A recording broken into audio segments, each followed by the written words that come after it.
가을 비가 내리는 어느 날, 7년 동안 굳게 닫혀있던 한가의 별장에서 섬뜩한 일이 벌어졌습니다. 담쟁이 덩굴이 온 평면을 뒤덮고 마당에는 사람 키만 한 잡초들이 무성한 이 별장은 마치 유령의 집 같았어요.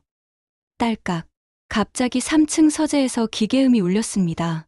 마치 누군가 열쇠를 돌린 것 같은 소리였지요. 하지만 그곳에는 아무도 없었어요. 단지 먼지투성이인 서재 한쪽 벽에 숨겨진 낡은 금고만이 저절로 문을 열고 있었을 뿐이었습니다. 집행 변호사 박혜용은 서둘러 가족들에게 연락을 돌렸어요. 긴급한 일이 생겼습니다. 모두 별장으로 와주세요. 그의 목소리는 평소와 달리 떨리고 있었죠. 한두성 회장의 장례식 이후 처음으로 온 가족이 한자리에 모였습니다. 큰딸 서유는 42살의 나이에도 결혼하지 않고 혼자 살고 있었어요. 아버지에 대한 그리움과 죄책감 때문이었죠.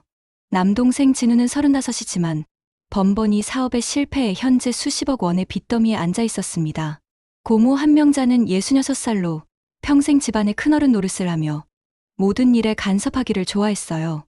그녀는 늘 내가 이 집안을 지켜왔다고 자랑스럽게 말하곤 했죠. 사촌 도경은 서울대 법대를 나와 대형 법무법인을 운영하는 엘리트였어요. 냉정하고 계산적인 성격으로 유명했죠. 도대체 무슨 일입니까, 박 변호사님? 서윤이 불안한 표정으로 물었습니다. 7년 전 아버지가 바다에서 실종된 이후 이 집에 오는 것만으로도 가슴이 아팠거든요. 박혜용 변호사는 손을 떨며 대답했어요. 서재 벽장 뒤에 숨겨진 금고가 있었는데 오늘 오후 5시 정각에 저절로 열렸습니다. 아마도 타이머 장치가 설치되어 있었던 것 같아요. 모두가 서재로 몰려갔어요. 과연 벽 한쪽에 작은 금고가 입을 벌리고 있었습니다. 그 안에는 봉인된 유언장 봉투와 함께 섬뜩한 물건들이 들어있었어요. 저게 뭐죠? 진우가 입술을 떨며 가리켰습니다. 금고 안에는 핏자국이 선명한 남자 와이셔츠와 날이 서늘하게 번뜩이는 오래된 단검이 놓여 있었거든요. 셔츠의 가슴팀에는 검은 핏자국이 마치 꽃무늬처럼 번져 있었어요. 이야! 명자가 비명을 질렀어요. 이게 대체 무슨 일이야? 박 변호사가 떨리는 손으로 유언장을 꺼냈습니다. 일단 유언장부터 읽어보겠습니다. 봉인을 뜯는 순간 마치 관을 여는 것 같은 섬뜩함이 신뢰를 감쌌어요. 유언자 한두성은 정신이 온전한 상태에서 다음과 같이 유언합니다. 박 변호사의 목소리가 서재에 울려 퍼졌어요. 하지만 다음 문장을 읽는 순간 모든 사람의 입이 떡 벌어졌습니다. 제1조. 전 재산의 상속자 1순위는 문옥례로 한다. 뭐라고요? 서윤이 얼굴이 창백해지며 물었어요. 문옥래가 누구죠? 7년 전까지 회장님 댁에서 일하던 가사도우미였습니다. 박 변호사가 당황스럽게 대답했어요. 고모 명자의 얼굴이 새빨갛게 달아올랐어요. 가사도우미에게 상속이라니! 이게 말이 됩니까? 우리 한가 문중이 이런 식으로 망신을 당해도 되는 겁니까? 그녀의 목소리는 분노로 떨리고 있었어요. 진우는 무릎이 후들거렸어요. 그럼 제 몫은 어떻게 되는 거예요? 저는 이미 빚이 수십억인데. 그의 얼굴에서 혈색이 사라졌어요. 상속 재산이 마지막 희망이었거든요. 더 충격적인 것은 유언장 제2조였습니다. 문옥례가 상속을 거부할 경우 차순위 상속분 전부를 사회에 환원한다. 즉, 옥례가 상속을 포기하면 가족들은 한 푼도 받을 수 없다는 뜻이었어요. 이건 말이 안 돼요. 진우가 히스테리를 부렸어요. 아버지가 정말 정신이 온전한 상태에서 이런 유언을 하셨을 리 없어요. 도경이 차갑게 웃었어요. 흥미롭군요. 아버님이 치매 초기 증상을 보이기 시작한 시점과 겹치는데 그는 서윤의 흔들리는 표정을 살폈어요. 평소 아버지를 가장 사랑하던 서윤이 동요하는 모습이 보였거든요. 그날 밤 10시경 끔찍한 사건이 벌어졌습니다. 가족들이 모두 집으로 돌아간 후 혼자 남아 유언장을 재검토하던 박혜용 변호사가 서재 3층 창문에서 떨어진 것입니다. 꽝! 마당에 떨어지는 소리에 이웃들이 놀라 나와봤지만 박 변호사는 이미 목숨을 잃은 상태였어요. 머리에서 흘러나온 피가 빗물과 섞여 마당 곳곳에 번져 있었죠. 출동한 경찰은 현장을 감식한 후 충격적인 결론을 내렸어요. 창문 틀에 다른 사람의 지문이 발견되었습니다. 그리고 피해자의 손톱 밑에서 다른 사람의 피부 조직이 나왔어요. 이것은 단순한 추락사가 아닙니다. 서윤은 그날 밤 잠을 이룰 수 없었어요. 창밖으로 내리는 비를 바라보며 중얼거렸습니다. 아버지, 정말 무슨 일을 꾸미신 건가요? 왜 이런 복잡한 일들이 벌어지는 걸까요? 평생 아버지를 믿고 따랐던 그녀였지만 이번만큼은 도무지 이해할 수 없었어요. 박혜용 변호사의 죽음 소식은 새벽 뉴스를 통해 전해졌어요. 한두성 회장 유언장 집행 변호사 의문사, 타살 가능성 제기. 가족들은 모두 충격에 빠졌죠. 서윤의 휴대폰이 쉴 새 없이 울렸어요. 진우, 명자, 도경 모두가 패닉 상태였거든요. 누나, 이거 정말 큰일 났어요. 진우의 목소리는 공포로 떨리고 있었어요. 오전 10시 가족들은 급히 도경의 법무법인 회의실에 모였습니다. 평소 위풍당당하던 명자도 이번만큼은 불안한 기색을 감추지 못했어요. 일단 문옥래부터 찾아야 해요. 진우가 책상을 두드리며 말했어요. 그녀가 상속을 포기하지 않으면 우리는 정말 한 푼도 못 받아요. 저는 이미 대출 이자만 월 2천만 원인데 그의 목소리에는 절망이 가득했어요. 고모 명자가 분노에 찬 목소리로 말했습니다. 그 여자가 분명 우리 집안을 노리고 있었을 거야. 오빠가 몸이 안 좋아졌을 때 틈을 타서 꼬드린 거라고. 그녀의 주먹이 떨리고 있었어요. 가사도우미 주제에 감히 우리 집안 재산을 노렸다니. 도경이 냉정하게 분석했어요. 유언 무효 소송을 준비해야겠습니다. 정신 능력이 미약한 상태에서 작성된 유언장은 법적 효력이 없거든요. 그리고 박 변호사의 죽음도 이 사건과 연관이 있을 가능성이 높으니 경찰 수사 결과를 지켜봐야 하고요. 하지만 서유는 다른 생각에 빠져 있었어요. 그녀는 혼자서 집으로 돌아가 오래된 집안 서류들을 뒤지기 시작했습니다. 서재 서랍, 옷장 깊숙한 곳, 심지어 지하실까지. 문옥래에 대한 기록을 찾기 위해서였어요. 그러던 중 이상한 사실을 발견했습니다. 급여 지급 기록을 보니 문옥래는 7년 전 9월 15일을 마지막으로 급여를 받지 않았더라고요. 그런데 아버지가 실종된 날은 9월 18일이었어요. 겨우 3일 차이였죠. 왜 하필 그 시기에? 서유는 중얼거렸어요. 더 이상한 것은 옥래가 사라진 후 그녀의 짐들이 모두 깨끗하게 정리되어 있었다는 점이었어요. 마치 미리 계획된 것처럼 말이에요. 서유는 옥래가 살던 작은 방을 다시 살펴봤어요. 7년 동안 그대로 둔 방이었죠. 옷장을 열어보니 옷들은 모두 없어졌지만 서랍 맨 뒤편에서 작은 메모지 하나를 발견했어요. 회장님, 약속 지키겠습니다. 무슨 약속일까요? 서유는 점점 더 의문이 깊어졌어요. 그때 진우가 전화를 걸어왔어요. 누나, 뭐 찾았어요? 조급한 목소리였어요. 저는 정말 급해요. 내일까지 돈을 구하지 못하면 집까지 경매로 넘어가요. 진우야, 조금만 기다려. 뭔가 이상한 점들을 발견하고 있어. 이상한 점이요? 그런 거 말고 일단 옥내부터 찾아요. 저는 정말 당장 돈이 필요하다고요. 서유는 한숨을 쉬었어요. 진우는 오직 돈 생각뿐이었죠. 하지만 그녀의 마음속에는 더 큰 의문이 자라나고 있었어요. 그날 오후 경찰서에서 연락이 왔어요. 박혜영 변호사 사건 관련해서 모든 가족분들이 내일 오전에 출석해 주시기 바랍니다. 타살로 결론 났고 유언장과의 연관성을 조사 중입니다. 명자와 도경은 더욱 적극적으로 움직였어요. 이제 확실해졌어. 이 모든 게 누군가의 음모야. 유언장도 가짜일 가능성이 높고 박 변호사도 진실을 알았기 때문에 살해당한 거야. 하지만 서유는 점점 다른 확신을 갖게 되었어요. 아버지의 마지막 며칠을 떠올려 보니 분명 무언가를 준비하고 계시는 듯한 모습이었거든요. 혼자서 뭔가를 적기도 하고 밤늦게 전화통화를 하기도 했고 아버지는 뭔가를 알고 계셨어. 그리고 미리 준비를 하고 계셨던 거야. 그날 밤 서유는 아버지의 마지막 모습을 생생히 떠올렸어요. 실종되기 전날 밤 아버지는 그녀를 부르더니 이상한 말을 했었어요. 서윤아, 아빠가 없어도 이 집을 잘 지켜야 한다. 진실은 언젠가 드러나게 되어 있어.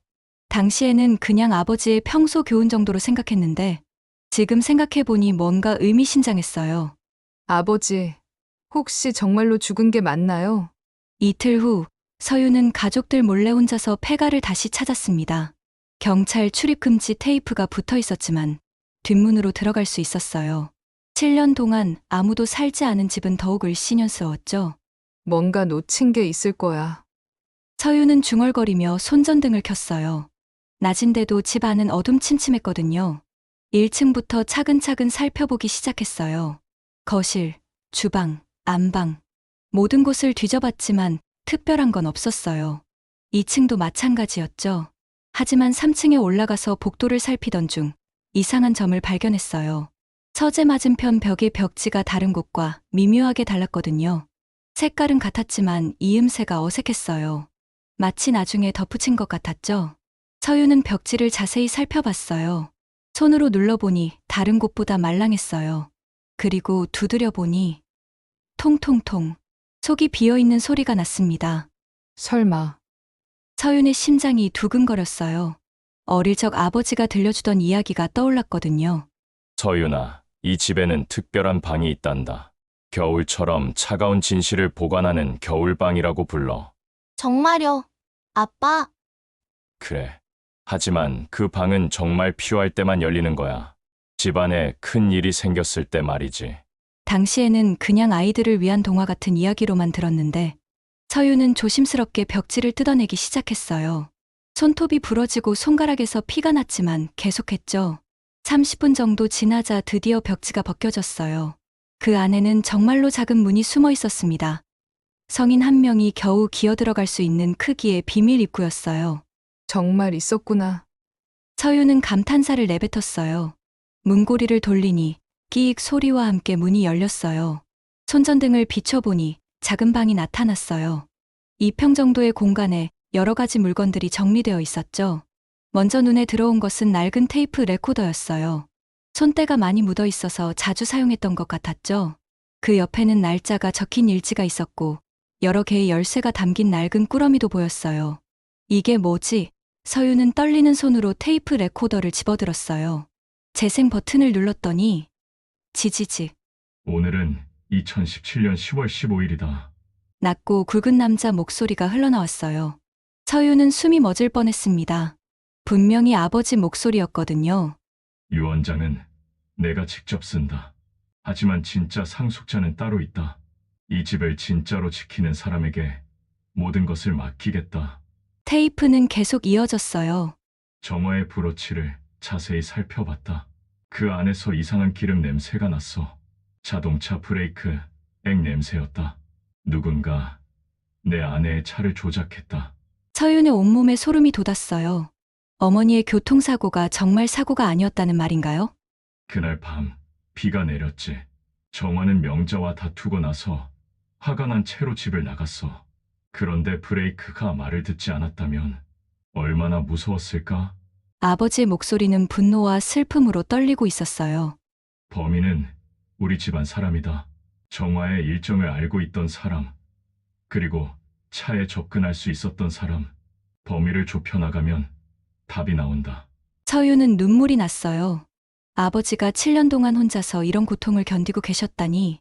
테이프를 끝까지 들은 후 서윤은 급히 음성 분석 전문가에게 의뢰했어요. 하루 뒤 나온 결과는 충격적이었습니다. 목소리 일치율 92%입니다. 분명히 한두성 씨의 목소리가 맞습니다. 그리고 녹음 시점은 약 7년 전으로 추정됩니다. 진우에게 전화를 걸었더니 질투 섞인 목소리로 답했어요. 또 누나만 뭔가 찾으셨네요. 왜 저한테는 미리 말하지 않고 혼자서만 다니세요? 저도 아버지 아들인데 항상 누나만 특별 대우받고. 도경은 더욱 차가웠어요. 누나, 너무 감정적으로 접근하지 마세요. 요즘은 음성 합성 기술이 발달해서 얼마든지 가짜 음성을 만들 수 있거든요. 그리고 테이프라는 것도 조작이 가능하고. 하지만 서윤은 온몸으로 느낄 수 있었어요. 이것은 진짜였다고. 아버지의 목소리에 담긴 아픔과 분노, 그리고 절절한 사랑을 가짜로 만들 수는 없는 것들이었거든요. 아버지는 정말 모든 걸 알고 계셨어.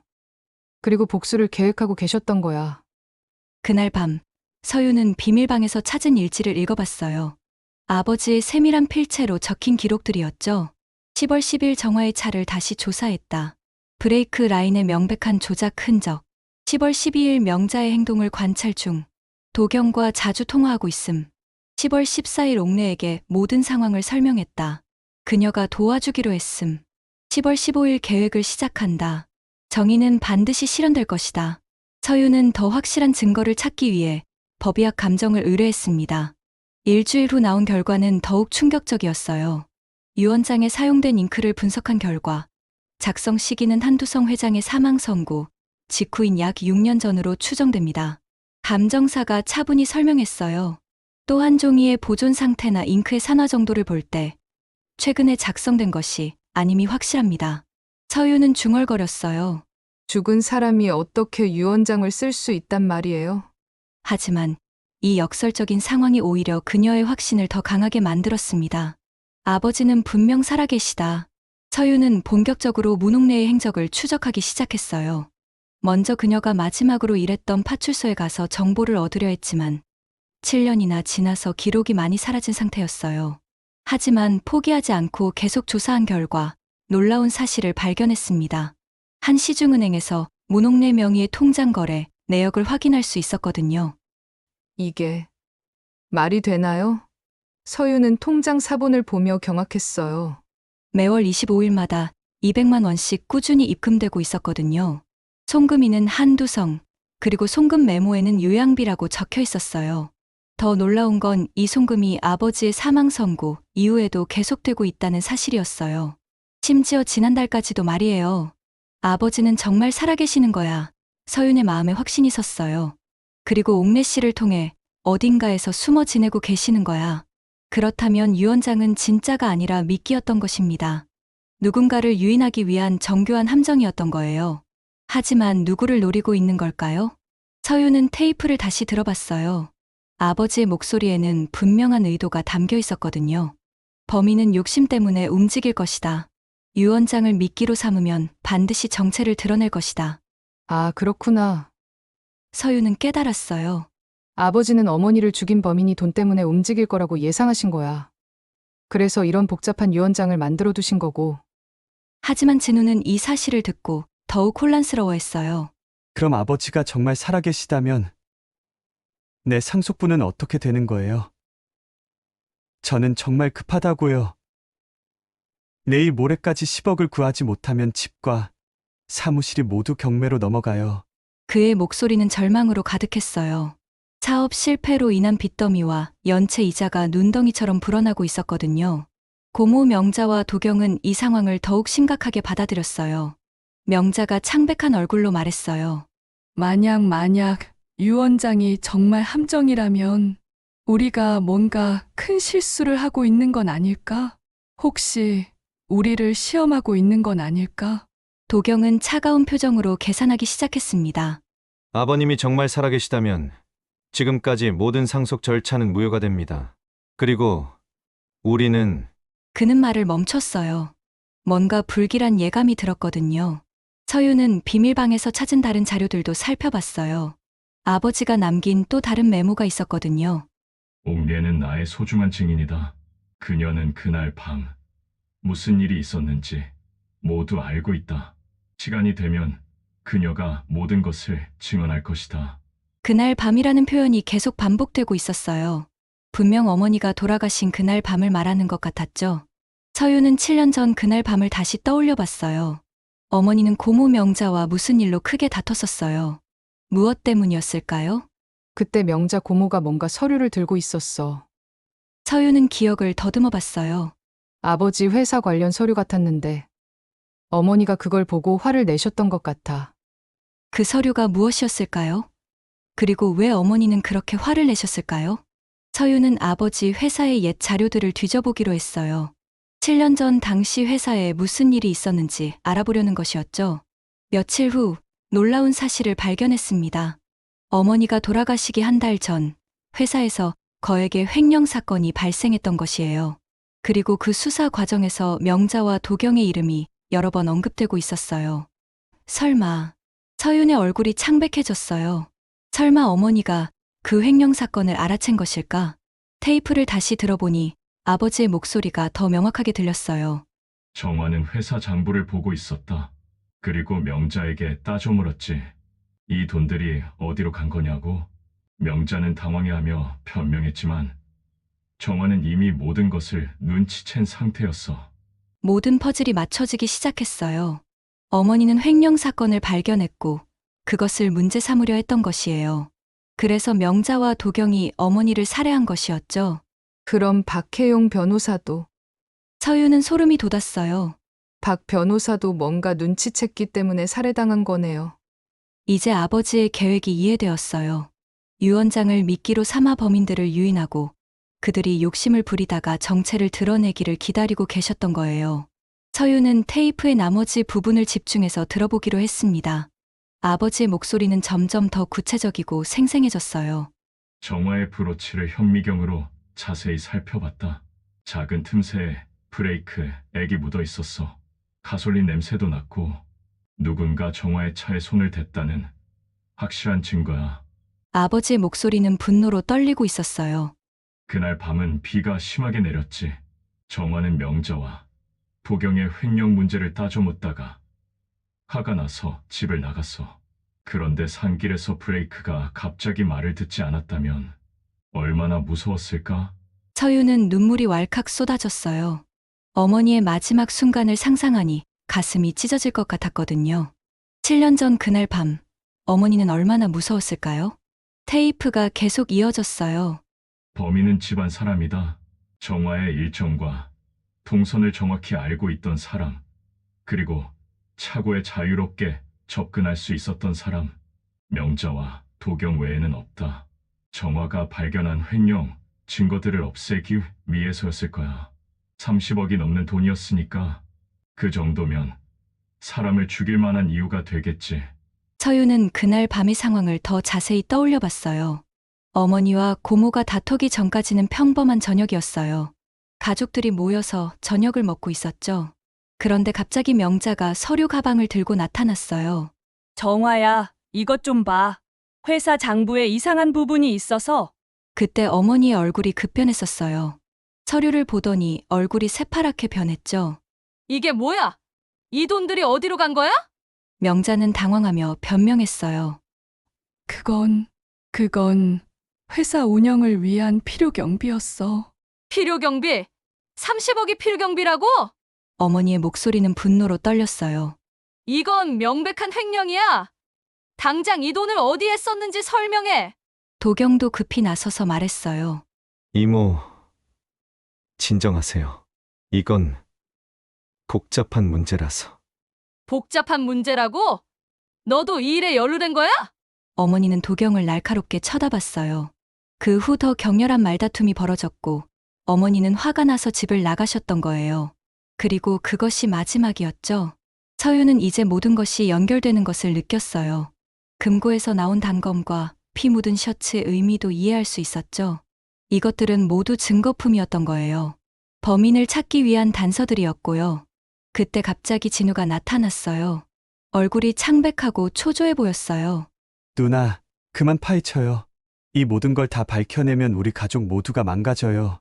진우야, 무슨 소리야? 엄마가 살해당하셨다는데 어떻게 모른 척할 수 있어? 그렇다고 해서 뭐가 달라져요? 엄마는 이미 돌아가셨고, 이제 와서 진실을 밝힌다고 해서 엄마가 살아 돌아오는 것도 아니잖아요. 진우의 목소리는 절망으로 가득했어요. 하지만 범인들은 처벌받아야 해. 누나 알고 있어요? 제가 지금 얼마나 힘든 상황인지. 진우가 울먹였어요. 저는 내일까지 돈을 구하지 못하면 정말거리로 나앉아야 해요. 그런데 누나가 이런 식으로 일을 키우면 상속도 받을 수 없고 저는 정말 끝이에요. 서유는 진우를 이해할 수 없었어요. 돈이 그렇게 중요한가요? 어머니의 억울한 죽음보다도? 그때 고모 명자가 나타났어요.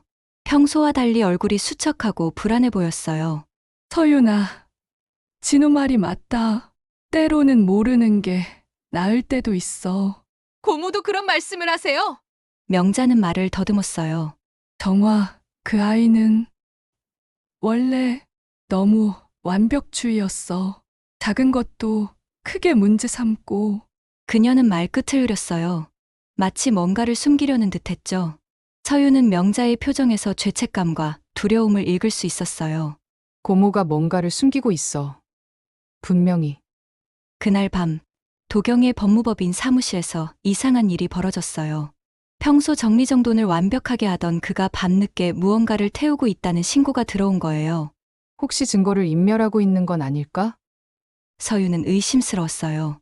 모든 퍼즐 조각들이 하나씩 맞춰지고 있었어요. 어머니의 브로치, 금고의 단검, 가솔린 얼룩, 그리고 7년 전 그날 밤의 진실. 엄마를 죽인 건 정말 고모와 도경이야. 서유는 확신했어요. 슬픔이 분노로, 분노가 강한 의지로 바뀌어갔습니다. 아버지, 이제 이해했어요. 왜 이런 계획을 세우셨는지. 그로부터 며칠 후 기묘한 일이 벌어졌습니다. 서윤이 혼자 폐가의 서재에 있던 늦은 밤, 갑자기 먼지투성이인 옛날 스피커에서 목소리가 들려온 거예요. 지지직. 소연아, 잘 듣고 있나? 서윤은 화들짝 놀라며 주위를 둘러봤어요. 분명히 아버지의 목소리였거든요. 그런데 실시간으로 말하고 있는 것 같았죠? 아, 아버지. 정말 아버지세요? 서윤의 목소리는 떨렸어요. 그래, 아빠다. 7년 동안 숨어서 이 순간을 기다려왔다. 어디에 계세요? 왜 이제서야? 서연아, 지금 그런 건 중요하지 않다. 미끼를 물었어. 오늘 밤 브로치를 한 자가 다시 이곳에 올 것이다. 서윤은 온몸에 소름이 돋았어요. 브로치를 한 자요? 그래, 내 어머니가 마지막으로 착용했던 그 브로치. 범인이 증거를 없애기 위해 다시 가져가려 할 거야. 내가 일부러 금고에 넣어둔 이유가 있다. 아버지의 목소리는 차갑고 단호했어요. 경찰과 함께 준비해라. 오늘 밤이면 모든 게 끝난다. 7년 동안 기다린 복수가 시작된다.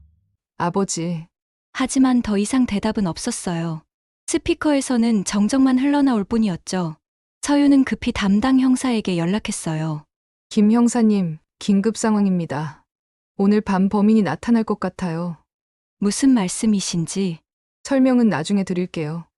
일단 폐가의 잠복 수사를 해주세요. 그리고 녹화 장비도 준비해 주시고요.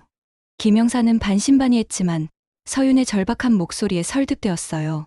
1시간 후 수사팀이 폐가 곳곳에 숨은 카메라와 녹음기를 설치했죠.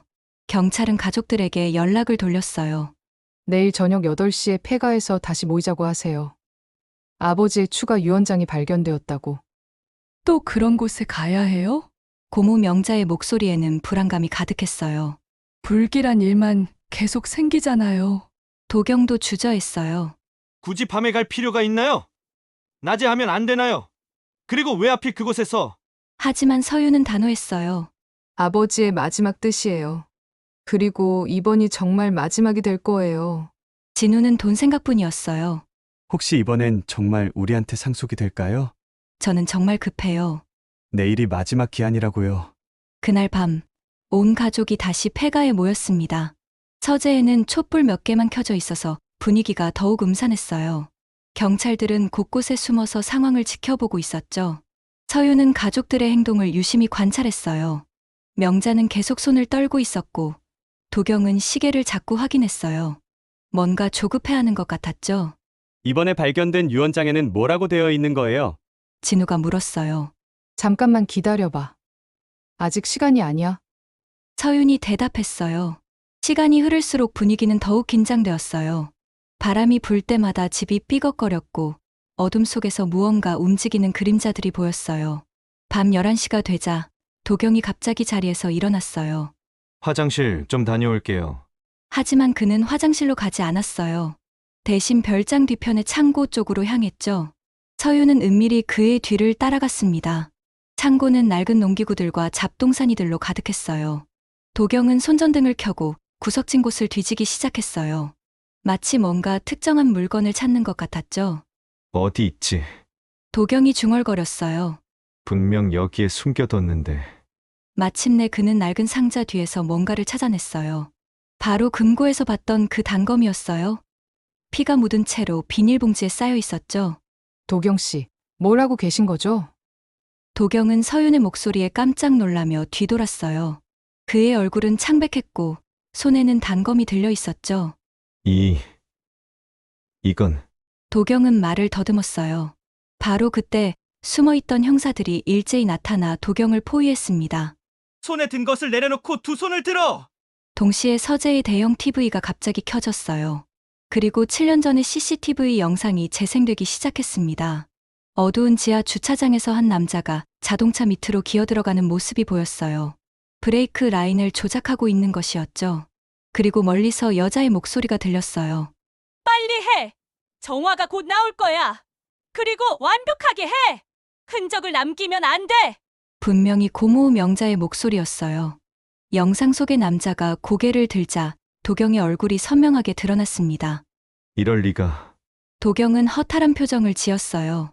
이런 증거가 남아있을 줄은 몰랐어. 고모 명자는 영상을 보자마자 완전히 패닉 상태에 빠졌어요. 아니야. 이건 조작된 거야. 누가 우리를 모함하려고? 하지만 영상은 계속 이어졌어요. 명자와 도경이 어머니의 차에 손을 대는 모습, 그리고 그들이 나누는 대화까지 선명하게 기록되어 있었죠. 30억을 되찾기 위해서였어. 정화가 경찰에 신고하면 우리는 끝장이었거든. 영상 속 명자의 목소리였어요. 고모, 정말 후회하지 않아요? 이모는 아무 잘못도 없는데. 도경의 목소리도 들렸어요. 잘못이 없다고? 그 여자가 우리 일에 왜 끼어들어? 가만히 있으면 될 것을. 현장에 있던 모든 사람이 충격에 빠졌어요. 진우는 그 자리에 주저앉았고 서유는 눈물을 흘리며 떨고 있었어요. 형사들이 수갑을 채우려 하자 도경이 분노에 찬 목소리로 외쳤어요. 7년이나 지났는데 증거가 있을 줄 누가 알았겠어? 완전 범죄라고 생각했는데. 완전 범죄라고? 서윤이 차가운 목소리로 말했어요. 어머니를 죽이고 완전 범죄라고 생각했다는 거예요? 명자는 책임을 전가하려고 애썼어요. 내가 혼자 한 게 아니야. 도경이 먼저 제안했어. 그리고 내 아버지도 알고 있었어. 내가 횡령한 것도 아버지가 묵인했다고. 거짓말! 서윤이 외쳤어요. 아버지는 모든 걸 알고 계셨어요. 그래서 이런 계획을 세우신 거예요. 바로 그때 서윤이 새로운 봉투를 꺼냈습니다. 진짜 유언장이었어요. 이게 아버지의 진짜 마지막 유언이에요. 서윤의 목소리는 떨리고 있었지만 확신에 차 있었어요. 봉인을 뜯고 내용을 읽어내려가자 모든 사람이 다시 한번 충격에 빠졌습니다. 문옥래에게 1순위 상속권을 준 것은 범인을 유인하기 위한 미끼였다. 옥래는 나의 보호자이자 이 모든 사건의 유일한 목격자이다. 진짜 유언장의 내용은 더욱 놀라웠어요. 최종 상속 내역은 다음과 같다. 첫째, 정화살인에 가담하거나 은닉한 자의 지분은 전액 박탈한다. 둘째, 전체 재산의 60%는 피해자 지원재단에 기부한다. 셋째, 30%는 지역 도서관과 요양센터 건립에 사용한다. 넷째, 나머지 10%는 서윤에게 집행 권한과 함께 상속한다. 가장 중요한 것은 조건부 집행 조항이었어요. 이 유언장은 범인이 밝혀지는 즉시 현장에서 바로 효력이 발생하며 어떠한 법적 이의 제기나 소송도 불가능하다. 또한 범죄 수익으로 취득한 모든 재산은 즉시 동결되고 환수된다. 서윤은 이미 준비된 법적 서류들을 꺼냈어요. 변호사들과 미리 협의해둔 가압류 신청서, 계좌 동결 명령서, 부동산 압류 신청서들이었죠. 명자 고모님과 도경 씨의 모든 재산은 지금 이 순간부터 동결됩니다. 서윤의 목소리는 차갑고 단호했어요. 범죄로 취득한 재산은 당연히 박탈되어야 하니까요. 뭐? 뭐라고? 명자가 넋을 잃고 중얼거렸어요. 내 아파트도, 내 예금도, 모든 게. 그럼요. 어머니를 죽이고 30억을 횡령한 대가예요. 도경도 절망에 빠졌어요. 법무법인도 건물도 모든 게 날아가는 건가요? 그럼 제 가족들은 어떻게 살아요? 그런 건 어머니를 죽이기 전에 생각했어야죠. 서윤은 휴대폰을 꺼내 통화를 시작했어요. 네, 준비된 대로 집행해주세요. 지금 즉시요. 30분 후 명자의 아파트와 도경의 법무법인 건물에 빨간 압류 딱지가 붙었어요. 은행 계좌들도 모두 동결되었죠.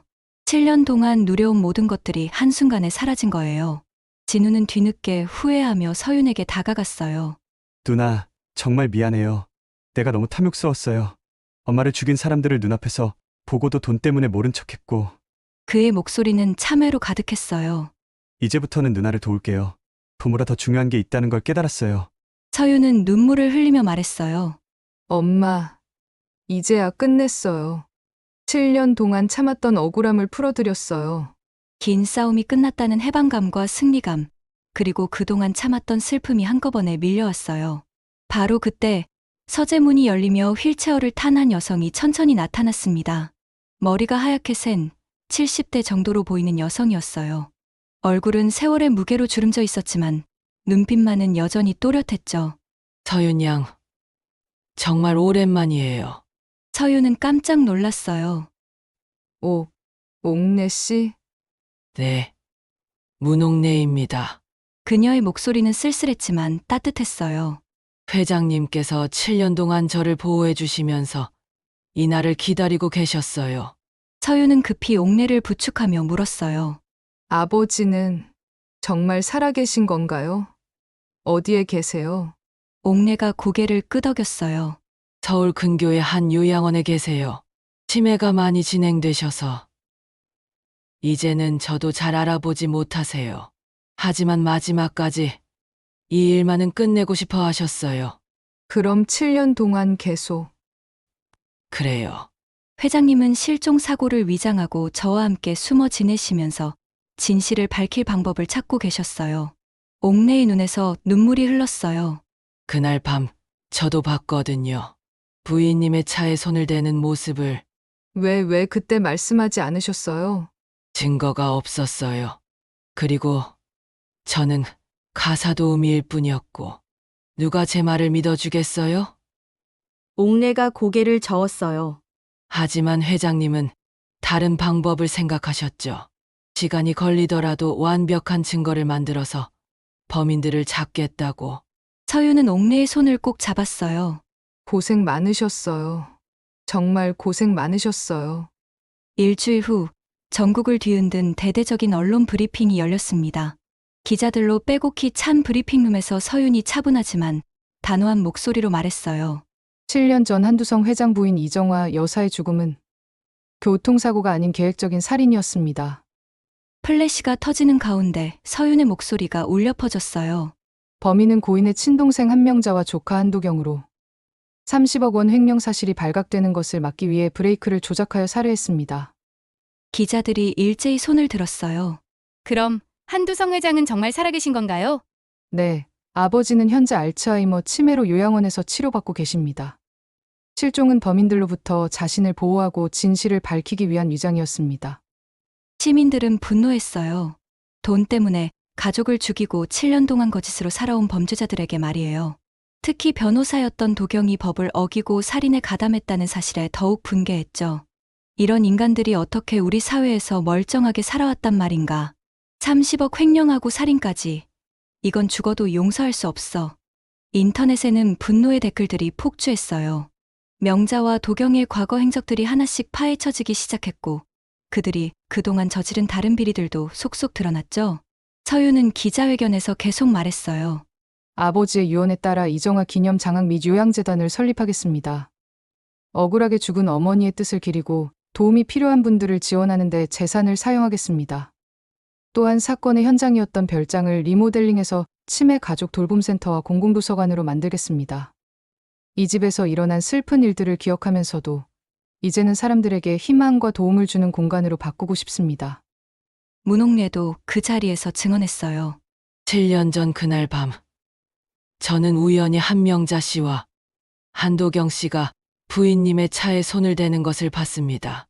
하지만 증거도 없고 제 신분으로는 누가 믿어주지 않을 것 같아서 회장님은 부인이 돌아가신 후 계속 수상히 여기고 계셨어요.